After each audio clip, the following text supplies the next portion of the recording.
Bonjour les amis, ce matin je désire nous encourager. On vit des moments assez spéciaux, de confinement, notre monde est troublé et Dieu nous demande de rester dans la confiance et puis dans le calme. Alors on va voir tout cela en quelques minutes. Alors je commencerai par dire que Dieu a tout entre ses mains. Ma vie est entre ses mains, vos vies sont entre ses mains, le monde est entre ses mains et l'avenir de ce monde est entre ses mains. Il ne dort pas, il ne sommeille pas, il maîtrise tout, même si les hommes ne maîtrisent pas toutes choses aujourd'hui. Alors je vais commencer par une petite histoire.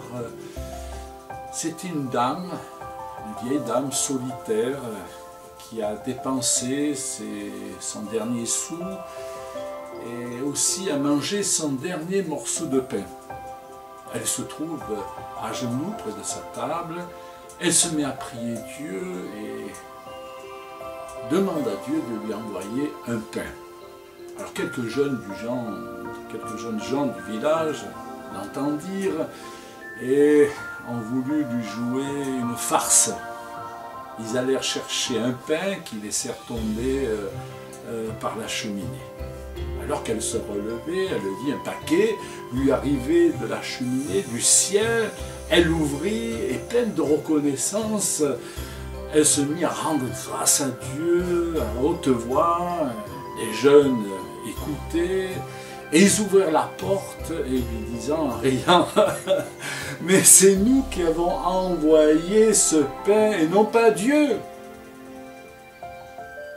Mais l'humble servante du Seigneur, sans se laisser désarçonner, répondit « Ah, non, mes petits, c'est bien Dieu, mais il a laissé le diable faire la commission. Dieu a tous les moyens entre ses mains. Il emploie celui qui lui plaît pour accomplir ses promesses. Alors, Dieu nous promet sa force. Et je lirai dans Ésaïe 30, verset 15, vous connaissez. Voici ce que déclare le Seigneur Dieu, l'unique vrai Dieu, le Dieu d'Israël. Vous ne serez sauvés qu'en revenant à moi et en restant paisible. Votre seule force, c'est de garder votre calme et de me faire confiance, mais vous ne le voulez pas. Alors il se peut que vous n'ayez pas cette traduction, mais je vous soumets en tout cas cette traduction.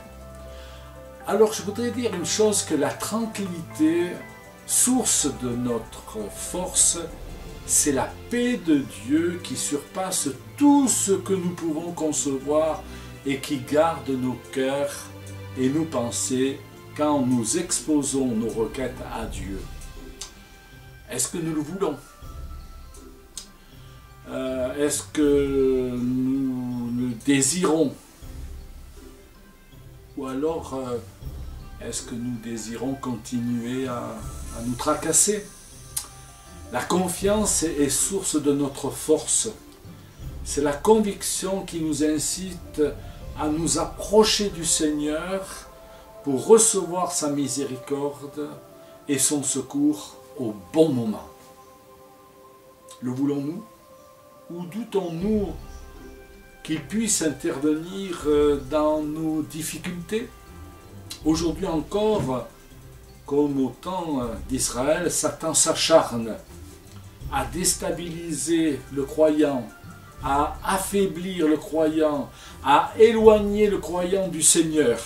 Il multiplie les causes de troubles et les difficultés.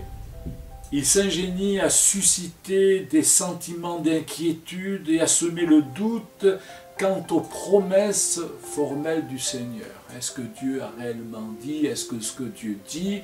Est-ce que ce que Dieu promet est la vérité? Ce que Dieu promet, il accomplit. Au contraire, alors Jésus affirme « Je vous laisse la paix, je vous donne ma paix. Et il ajoute aussitôt que votre cœur ne soit pas troublé, ni craintif. Ça, c'est dans l'évangile de Jean, chapitre 14, verset 27. Croyez-le sans défaillance. Confions-nous en Dieu pour être délivrés. Nous pourrons faire face aux difficultés et nous serons alors vainqueurs des épreuves. Si nous laissons Dieu agir, nous jouirons de la force promise. Confions-nous en Dieu. Restons sans crainte, dans le calme et dans la confiance. Que Dieu vous bénisse et que Dieu vous renouvelle.